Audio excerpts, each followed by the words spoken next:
Let's talk about Singapore permanent resident visa. When one very funny, when you try looking for the Singapore permanent residence visa, landed permanent resident visa, one very funny situation you will face when you are surfing and when you're looking for this particular visa category on the internet or on the Singapore government website is that you will not find it mentioned on the government websites, and that more than anything else explains the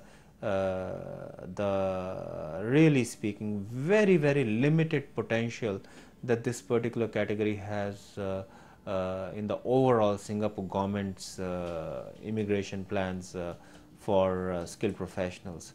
There is indeed a list of occupations that identifies the occupations that are in shortage for future. There is indeed a process where one identifies there's an application process through which you file, but just look at it this way: the process of application processing is outsourced to a private company.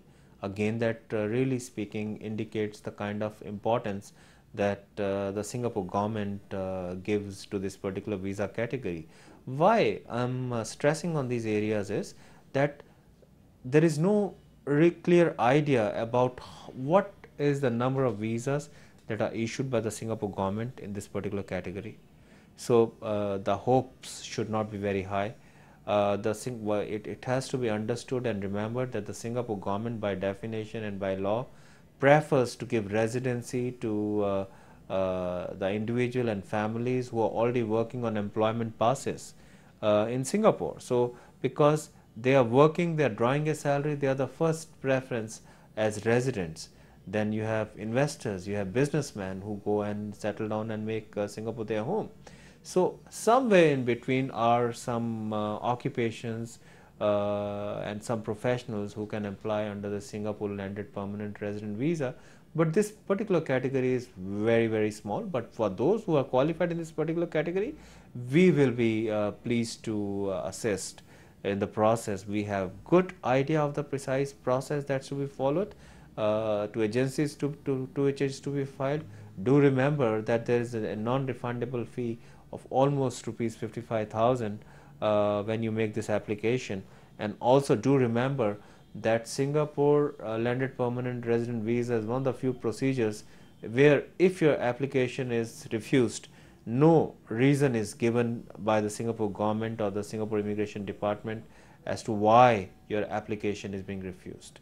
So that does create again a situation for you where you need to be prepared for all these procedural areas as far as Singapore landed permanent resident visa is concerned. Number one, the processing delay is going to be anywhere between 6 to 12 months. At times, some applications have been waiting for up to 18 months. Number two, there is a non-refundable fee of around 55,000 rupees. Number three, this is an application process where only the internal processes of Singapore government work, and you as an applicant, really speaking, do not have control over the assessment of your application. Number four, no reasons are given for refusal of your application, and that really speaking reduces the options for the appeal or petition against the refusal. So, and number five, the quota on this particular visa category is very limited. So overall, what we are talking about is a program with a limited potential, and in this limited potential we can very successfully file your application. Do send us your resume and we will assess it. And for those who have boys, here is another information they should keep in mind, because if you are a resident and you become a Singapore resident, the male child of the family, not the applicant, but the male child of the family, once he turns 16 years, must compulsorily go through national service for 2 years, and there is no exception to that. And should you not do that, then you might as well leave Singapore for good and for always, because that's one key requirement. It's a good thing, it's a bad thing, it's a depressing thing, whichever way you look at it. This requirement must be met if you have a male child, and that particular male child must meet this particular requirement. Otherwise the entire family's residency status can get into trouble, and at times in fact there are huge penalties attached to non-compliance of this particular requirement. This is indeed a good program. Majority of us are familiar with Singapore. It has, however, limited potential, and within that limited potential that it has, and for those who understand the process, we'll be more than happy to help them in filing an application under Singapore Landed Permanent Resident Visa.